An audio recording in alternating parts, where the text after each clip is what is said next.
So would you believe it if I told you, growing up on the farm, there was this time where my dad came to me and he said, David, I want you to go out and go to that pasture and work on that fence. And I said, no, I don't want to do that.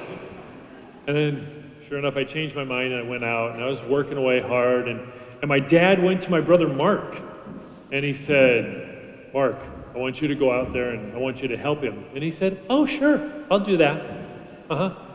He never showed. Yeah. Would you believe it if I told you that story? Well, I made it up. So,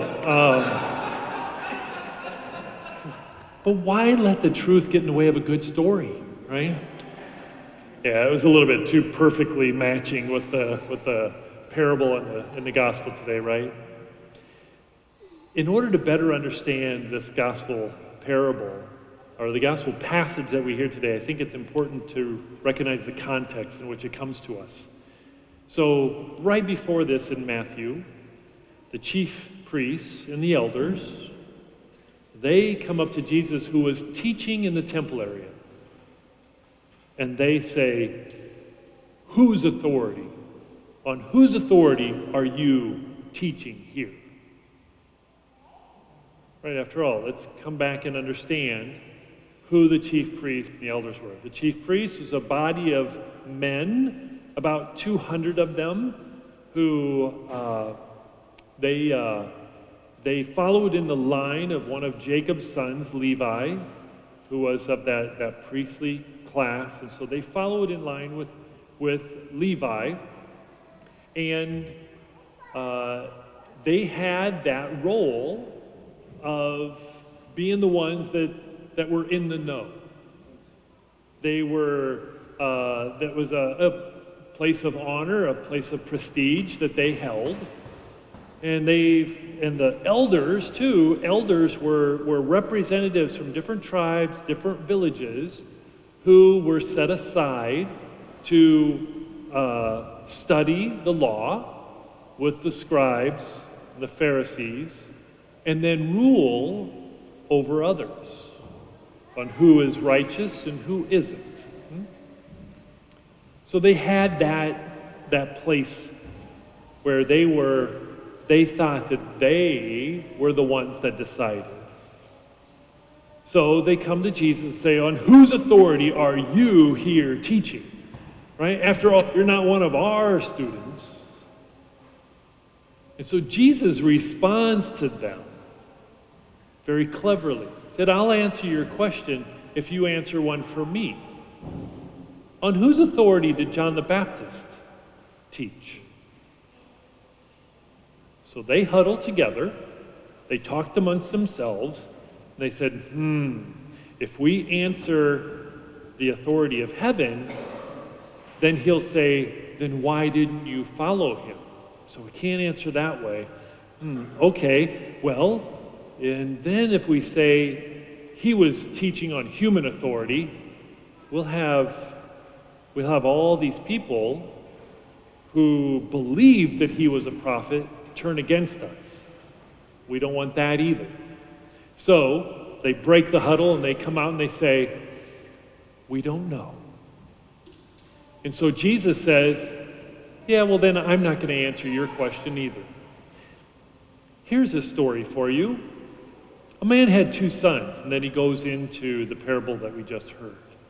This is in response to those chief priests and elders, first of all, being chicken to take a stance, but also being of that self-righteous place where they thought that they were right and only they were right. And it's that hypocrisy that Jesus was pointing out. It's one, I think, for all of us to reflect on this week. It gives us all something to reflect upon, especially in the climate we find ourselves in today. I don't know about you, but I have found myself talking to people who believe that the way they believe is the right way to believe politically, and who the platform that they hold is the only platform to believe in. I've talked to people on the other side who believe the same thing. Probably none of you have had that experience. It's far too common, isn't it? That we just hold on to what we have come to believe in, and we are right. And we judge the other as being in the wrong. And suddenly we end up just talking to people that think the same way we do, as if that's going to make any difference. It's not. Or when we do have that opportunity to talk to somebody that's on the other platform, we take a page from the 24-hour news stations and we yell at them and we try to convince them how they're wrong. Like that's going to make any difference. So what are we called to do?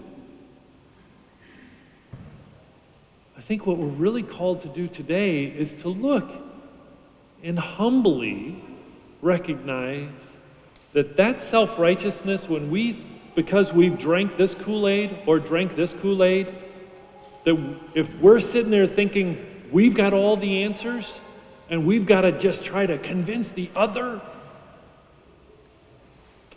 we're going to do nothing but add to the division that we find ourselves in. Isn't that what we're going to do? Do we really think we're going to turn somebody else's mind and heart by just holding tight to what we have here? Here's another suggestion.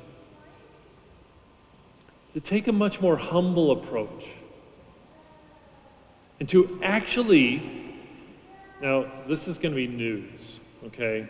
You're not going to, well, maybe I'll say it and then I'll ask you, have you ever heard this approach on Fox or CNN or NBC, and MSNBC, whatever? And this is the approach. Actually, think about the political platform that you hold tight to, and think about the things that you wish were different. Because guess what? Neither one is perfect. I said it. I said it out loud. Neither one is perfect. None of us should be that self-righteous that we just cling to this side or that side.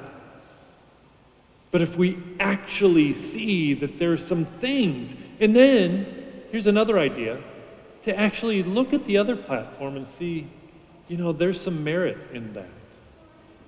They might be onto something there, but I need to maybe try to soften my own heart and see that there is actually something there. When's the last time you heard that on Fox? When's the last time you heard that on MSNBC? But this is where Christians, those of us that say we do believe that Jesus was the one who came to free us from our hypocrisy,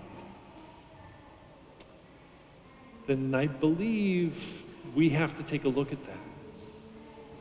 And then maybe this remarkable thing might happen, that we might actually be able to have a dialogue. We might actually be able to create a little bit of unity. We might be able to combat these forces that want to drive us apart. And never shall the two come together. I suggest we all look into our own lives and see how when we have come to believe this and there is no other way, when we are holding on to that, regardless of where that is,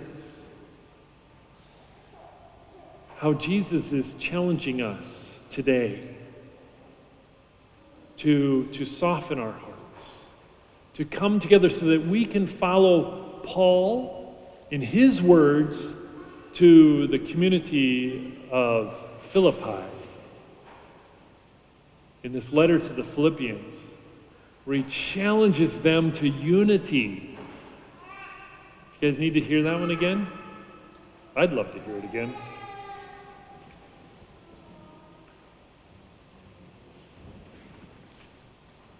Brothers and sisters, if there is any encouragement in Christ, any solace in love, any participation in the Spirit, any compassion and mercy, complete my joy by being of the same mind, with the same love, united in heart, thinking one thing. Thinking one thing.